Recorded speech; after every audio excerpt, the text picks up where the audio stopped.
Os números são assustadores.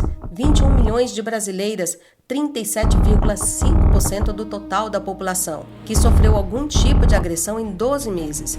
Esse percentual foi o maior da história da pesquisa do Datafolha iniciada em 2017, encomendada pelo Fórum Brasileiro de Segurança Pública. Em 2025, foram registrados 1.568 casos de feminicídios no Brasil, um aumento de 4,7% na comparação com 2024. De 8 em cada 10 casos, o assassino foi alguém com quem a vítima teve ou tinha alguma relação amorosa. Ou seja, o maior risco para muitas mulheres está dentro de casa. E vamos mais de números. Segundo o relatório anual de 2025, foram 6.904 vítimas de feminicídio, entre casos consumados e tentados no último ano. O aumento dessas ocorrências ou do conhecimento delas é uma realidade, mas as histórias se acumulam ao longo do tempo, não ficam esquecidas e viram luta. Foi o que aconteceu com Bárbara Pena. Hoje, a ativista pelos direitos das mulheres traz marcas permanentes da violência. Eu sou sobrevivente de uma das maiores tragédias familiares do país. Em novembro de 2013, eu acordei sendo espancada, tive o corpo incendiado e fui jogada ainda em chamas pela janela do 3º andar. Nessa ocasião, o meu algoz também matou nossos 2 filhos pequenos. Meu filho Henrique, na época, tinha 3 meses e a minha filha Isadora tinha 2 anos. Um idoso vizinho também faleceu, perdeu a vida por causa do incêndio provocado que o João Guatimozin Mugem Neto causou. Tudo porque eu não queria reatar o relacionamento e porque eu estava prestes a ter a minha independência financeira. Esse relato angustiante aconteceu durante sessão solene pelo Dia Internacional da Mulher na Câmara, onde parlamentares petistas refletiram sobre o atual cenário de ódio, violência e misoginia que se intensificou nos últimos anos, como manifestou na tribuna da Câmara a deputada Carol D'Artora, do Partido dos Trabalhadores pelo Paraná, presidente da Comissão de Cultura da Casa. A parlamentar clamou por uma mudança urgente.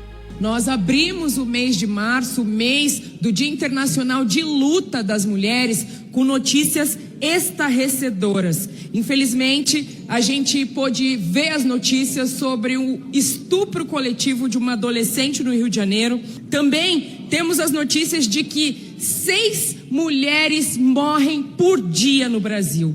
Então, esse mês, infelizmente, ele não é um mês de comemoração, mas um mês de denúncia da dominação masculina, de denúncia da violência machista, de denúncia do quanto é difícil viver no Brasil como mulher e especialmente como mulher negra. E esses números não são estatísticas frias, são vidas interrompidas, famílias devastadas, sonhos roubados, mas é preciso dizer também com firmeza, o feminicídio não começa no assassinato e a violência sexual não começa no estupro, ela começa antes, no assédio naturalizado, na importunação tratada como brincadeira, na violência psicológica dentro das relações e no controle do corpo, da roupa, do dinheiro e da liberdade das mulheres. Esse não é um problema das mulheres, é um problema estrutural dessa sociedade. Engrossando o movimento e ações em defesa das mulheres,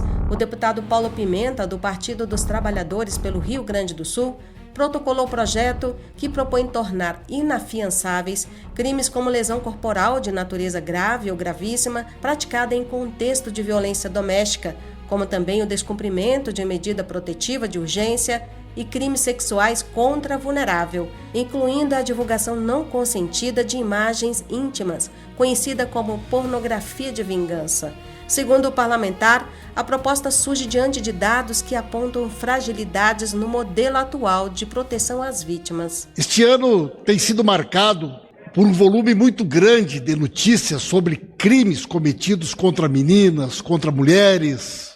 No estado do Rio Grande do Sul, já são mais de 20 casos de feminicídio e são várias as iniciativas tomadas pelo Poder Executivo, pelo Poder Judiciário, por essa casa, no sentido de que nós possamos encontrar mecanismos, iniciativas que possam enfrentar esta realidade. Não há um único fator.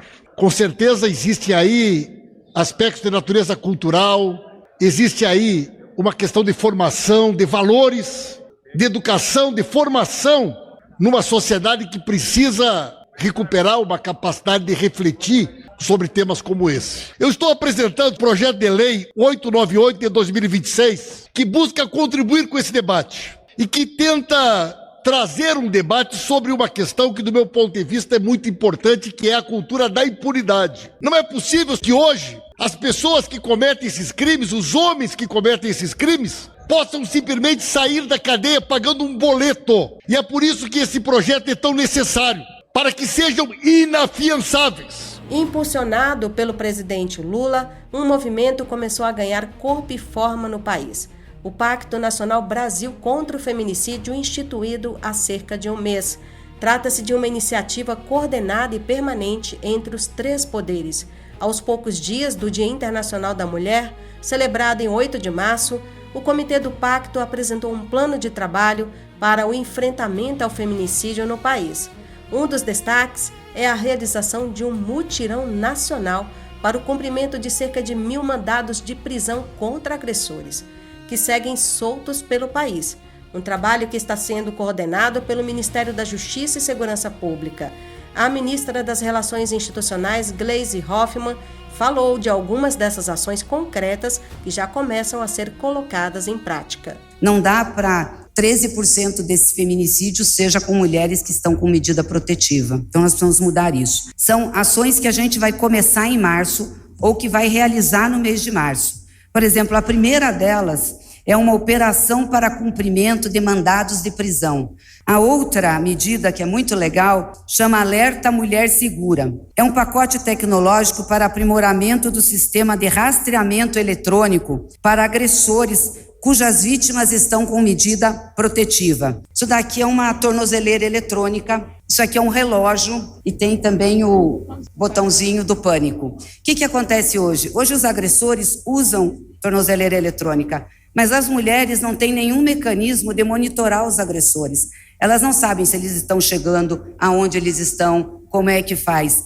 Então, nós estamos fazendo um pacote tecnológico que vai ser iniciado agora no mês de março, né, com a compra disso, e o governo federal vai oferecer isso para que os estados mudem o monitoramento em relação aos agressores de mulheres e para que ela possa também ter esse monitoramento. Se ela vê que o agressor está se aproximando, ela poder acionar a ajuda ou o botão do pânico ou telefonar. A ministra das Mulheres reafirmou o caráter suprapartidário da pauta.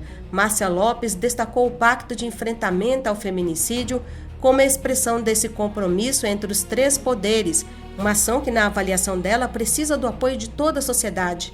Cada dia que passa, vidas se perdem ou são ameaçadas. A gente chora cada dia. Hoje eu cheguei no ministério e o nosso assessor disse: ministra, é importante você se dirigir à família daquela jovem que viveu um estupro coletivo no Rio de Janeiro. Então a gente se pergunta por quê?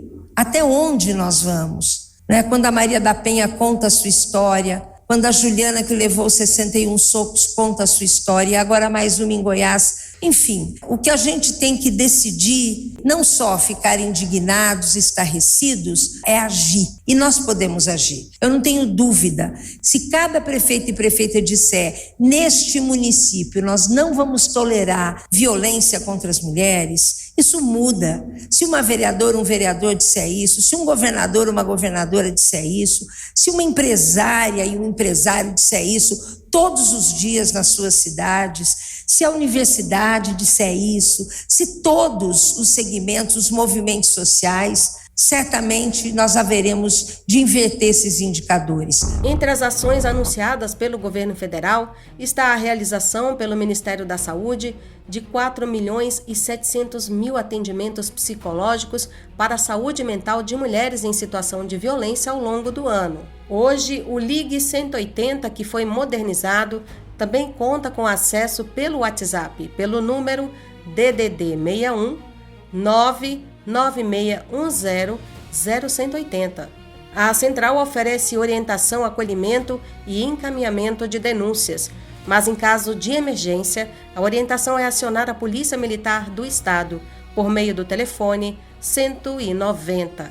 Reportagem Denise Coelho.